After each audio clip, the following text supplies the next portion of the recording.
Hello guys, welcome back to my channel বৌদি life ব্লগে। এখনও যারা যারা চ্যানেলটা সাবস্ক্রাইব করে নিও, পাশে থাকা বেল বাটনটা অন করে দিও।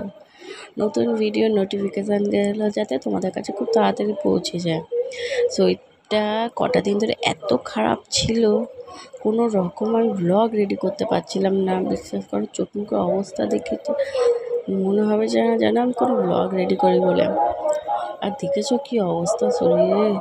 হ্যাঁ, রোগা হয়ে গেছি, খাটাখাটনি মারাত্মক পরিমাণে হয়ে গেছে।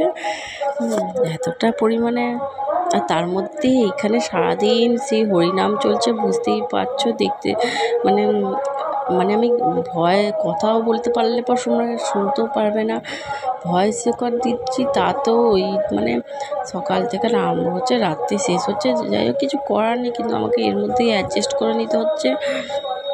তাই বলবো একটু যে তোমাদেরকেও একটু অ্যাডজাস্ট করে নিতে হবে।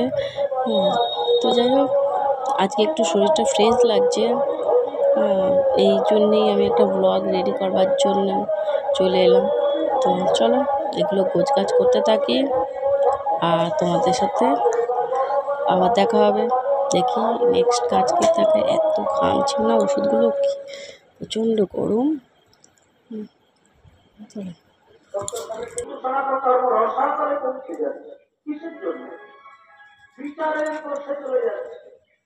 যেটা অন্য কোন ধর্ম এত রক্ষা করে যায় না, কিন্তু হিন্দু সনাতনে মানুষকে গালাগাল করে, যে মানুষকে শক্তিশালী করে কথা বলে, দেখবে উনি কোনো বিরোধী মানুষ নয়, হিন্দু সনাতন ধর্ম। কেন এগুলো হয়? শিক্ষার অভাব। সেই জন্য হিন্দু ধর্মের এত অধঃপতন। কাপড় জামা গুছিয়ে বসে গেছি আটা মাখতে।